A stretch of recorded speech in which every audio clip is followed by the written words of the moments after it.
I am the owner of the property in which lordship. I just make my preliminary submission ji regarding that suppression in this case. छोड़िए ना, वो withdraw हो गई। Sir उसके withdraw होने के बावजूद आप सप्रेशन देखें ना सर, एक रिलीफ के लिए दो पिटीशन फाइल करता है। पहले इन्होंने 146.1 की पिटीशन फाइल करी थी, हाँ। रिलीफ के लिए दो पिटीशन फाइल करता है। पहले इन्होंने 146.1 की पिटीशन फाइल करी थी। हाँ। It was only against the injunction matter of the civil court. When the 250 order was passed against him by tehsildar, he filed an amendment application in that case, sought to challenge that Tehsildar's order. No.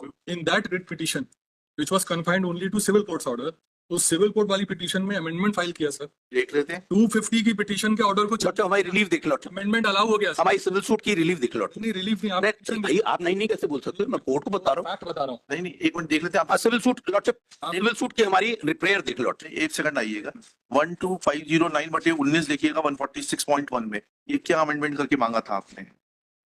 इसमें 250 का order है sir, P8 enclose किया गया और इसको challenge किया, relief clause में introduce किया गया। ये ऑर्डर था 16/9/19 का।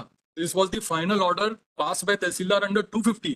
He even included this in this civil court's petition. Lordship kindly see the proposed amendment. Amendment हमारा ये था, add as para Roman 3 in the relief clause that the order dated 16/9/19 passed by respondent to against the petition contained in Annex P8 may kindly be not given effect during pendency of the present petition and the petition be not dispossessed from suit. That is, I have not claimed a quashing of that order. क्योंकि civil suit pending थी, civil suit में order pass हो गया था।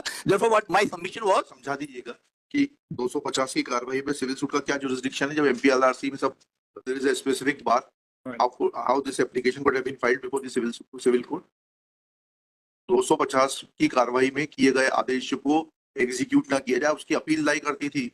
How could you have sought this relief before the civil court? और ये sir amendment allow हो गया। उसके बाद ये केस एडजर्न हुआ, they did not argue, then they kept this petition pending. और फिर ये सेकंड MP फाइल करी अगेंस्ट दी। आज ये वाली जो पिटीशन है ये किसके खिलाफ है ये बताइए। 250 का जो तहसीलदार ने ऑर्डर किया था उसके SDO ने ऑर्डर किया, उसके बाद कमिश्नर का ऑर्डर। बताइएगा अब आप इसमें क्या क्या इलीगैलिटी है? Lordship And possession has already been.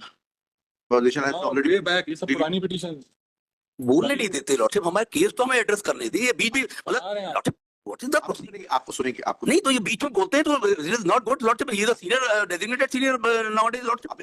अभी महसूस करने में थोड़ा टाइम लगेगा, थोड़ा सा वेट तो नहीं महसूस करना चाहिए, उसके पहले महसूस करना चाहिए। सीनियर होगा इसका एहसास होने में टाइम लगता है। हाँ अब गुलाटी साहब आप इनको बोलने दीजिए, बैठ जाइए, गुलाटी साहब को कुर्सी दीजिए। सर पेज 30 में kindly be seen lordship my petition, tehsildar का पंचनामा प्रतिवेदन ऑर्डर P3 का पार्ट है वो, पेज 30। दिस इज अ सीमांकन प्रतिवेदन लॉर्डशिप। विषय अंतर्गत प्रतिवेदन है कि पटवारी विकल्प नंबर 24 राजेश निगम सो खसरा नंबर का विवरण दिया है कि भूमि स्वामी हर्ष पटेल पिता श्रवण पटेल सो का सीमांकन आवेदक सरहदी देकर पंचनामा हस्ताक्षरित किया गया। और नीचे लॉर्डशिप सीमांकन करने पर पाया गया कि खसरा नंबर 1/2, 2, 3/1, 2, 3/2, 3 में साहब लाल यादव का चना फसल लगाकर कब्जा पाया गया। And kindly see the civil suit which I have filed, lordship. It is in respect of these properties only in which I am a possession. नहीं उसमें क्या डिग्री हो गई आपके पक्ष में? डिग्री हो गई क्या? डिग्री हो गया क्या सिविल सूट आपके पक्ष में? नहीं हमारा तो सिविल सूट चल रहा है, हमारा चल रहा है। अब नाउ लॉर्डशिप इसके बावजूद भी that I am in possession of my land, I have been disposed in 250 proceedings by respondent lordship. Title दिखाइएगा आपका। हाँ टाइटल लॉर्डशिप, पोजीशन से तो डिस्पोजेस किया जाएगा तभी तो 250 की कार्रवाई होगी। हाँ आपको टाइटल दिखाना है। हाँ टाइटल दिखाइए। Title lordship kindly see annex P2 yes, these are my, ये हमारे पुश्तैनी प्रॉपर्टी है लॉर्डशिप। खसरा नंबर 90 एकड़ लैंड है हमारी। नहीं आपके पास 90 एकड़ है, ठीक है, खसरा नंबर दिखा दीजिए। खसरा नंबर लॉर्डशिप देखिए लॉर्डशिप। हाँ दिखाइएगा। P2 के खसरा गुलई इस पेज पे पढ़ रहे हैं, ये पेज 14, पेज 14। गुलई वल्द परशुराम अहीर, हाँ फिर हीरालाल हमारे चाचा। ठीक, खसरा नंबर बता दीजिए। एक है ना सर, 1 2 3 4 5 6। कहाँ लिखे खसरा नंबर? उसमें नाम के नीचे 1, हाँ छोटे लाल 2, तीसरा कौन सा? जरी तो जारी वल्द गुलई हमारे फादर का नाम है। हाँ। हमारे मतलब ब्रदर्स हम लोग का वो है तो ये प्रॉपर्टी। और इसके बाद का खसरा लॉर्डशिप नहीं फिर बाद में 15 एक मिनट ऐसे मत भागिए। 1 नंबर का जो खसरा है उसमें कितनी जमीन है आपके नाम से? एक में जमीन है लॉर्डशिप 30 एकड़, एकड़ 30.3 टाइप कॉपी लगी उसमें 30.31 कुल कुल कुल जमीन दोनों तीनों के मध्य में मिला के 58.80 lordship 52.8 52 lordship, I am sorry.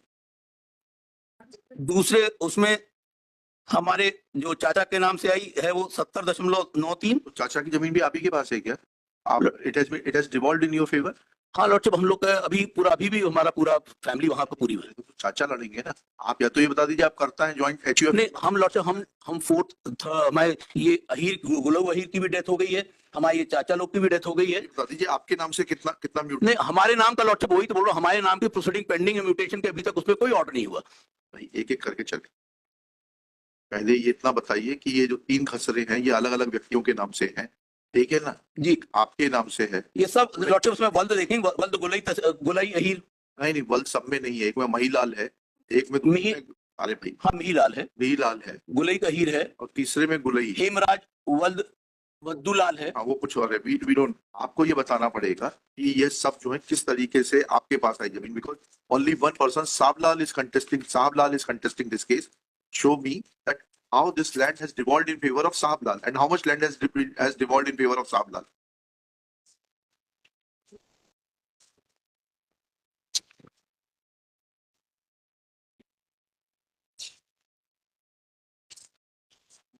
हमने वो सिविल सूट में लॉर्डशिप हमने वो सब नहीं, पूरा सिजरा अपना फैमिली ट्री पेश की है लॉर्डशिप। गुजरात से अकेले से नहीं होता ना, ये तो 1928-29 का खसरा आपने लगा दिया, ठीक है? अब ये संवत है कि साल है ये भी नहीं मालूम हमको। 1928-29 लिख दिया है इसमें खसरे में, पेज 14 के टॉप पर जाइएगा, ठीक है? तो इस सबसे आपकी मदद नहीं होगी। First you establish your title and the extent of your title in relation to these khasra numbers, then we will proceed further. Lordship, let me give a week's time, Lordship. I will furnish all the document. Page 55. हाँ? Civil suit में सब document पेश है। Civil suit में page 55 में finding in the against him a title की. वो पढ़ लेते हैं। And he has withdrawn that petition now. अरे अभी साइन कहाँ किया ऑर्डर? नहीं कितना पर? ठीक है. पेज 55 जी सर. एनेक्चर P3 का part है 55 sir. This is the injunction order which G3 में तो नहीं है भाई उसमें। नहीं in the same item 146 में. अच्छा 146। Yes 146 में order लगे हैं civil court. अच्छा नहीं, इसमें भी लगे हैं, 140 पेज 55 में है, इसमें भी लगे। 789 में trial court has said no injunction can be granted to him because he has failed to prove prima facie title, and this has been confirmed by appellate court, and that petition just now appellate court को वही मूल सवाल पूछा आपसे, thumb rule वही है कि इनका टाइटल तो बता दें। prima facie सर दोनों कोर्ट ने देख लिया इंजंक्शन के केस में, बोला टाइटल तो है। बताइए टाइटल कहाँ है आपका? वही तो हमने सवाल पूछा था, आपके बगैर बोले पूछ लिया था हमने सवाल। वही मैं बता। लॉर्डशिप एडीजे को ऑर्डर, इसके ऑर्डर के में हमने अपील की, ट्रायल कोर्ट ऑर्डर, एडीजे को ऑर्डर देख लें लॉर्डशिप। हाँ पढ़िएगा ना।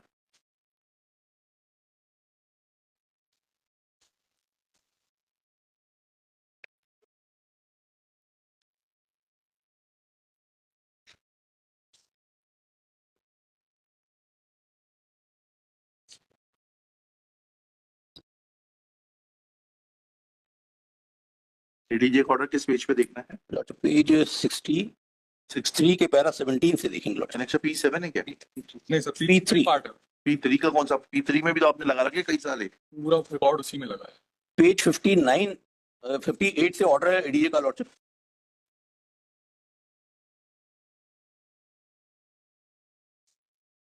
P7 है जो हाँ क्या कहा उन्होंने P7 में? अभिलाषी वादी के द्वारा वर्ष 1909-10 के गोलई अहीर के प्रविष्ट वाले राजस्व लौकिक छायाप्रति प्रस्तुत करते हुए विवादित भूमि गोलई अहीर से प्राप्त होने का विजन करते हुए यह बात प्रस्तुत किया है। इसलिए प्रकरण में स्वतः और अद्वैत गुण देशों पर साक्ष्य लिए बिना सक्षम अधिकारी द्वारा विधिक प्रक्रिया के अधीन रहते हुए बेदखली की कार्रवाई पूर्ण होने के पूर्व प्रत्यार्थी प्रतिवादी क्रम हर्ष पटेल द्वारा स्वयं बलपूर्वक अपीलार्थी को बेदखल किया जाता, तो ऐसी स्थिति में अपीलार्थी द्वारा बात प्रस्तुत करने का उद्देश्य विफल। अपीलार्थी द्वारा मध्य प्रदेश भू राजस्व संहिता 50 के अंतर्गत विवादित भूमि के संबंध में की जाने वाली कार्रवाई को रोकने के लिए अस्थायी निषेधाज्ञा की मांग प्रत्यर्थिगण तहसीलदार में कलेक्टर रूप की गई। प्रकरण में तहसीलदार जौनपुर ने रूप पक्षकार विवादित भूमि के संबंध में मध्य प्रदेश भू राजस्व संहिता 250 के अंतर्गत अपीलार्थी वादी के विरुद्ध अरे आप पैरा 21 में आ जाइए ना। कि कानून के पाता है, ये भी अगर आप उनको बेदखल नहीं करेंगे, उन्होंने कानून के पालन के लिए 250 का आवेदन लगा दिया।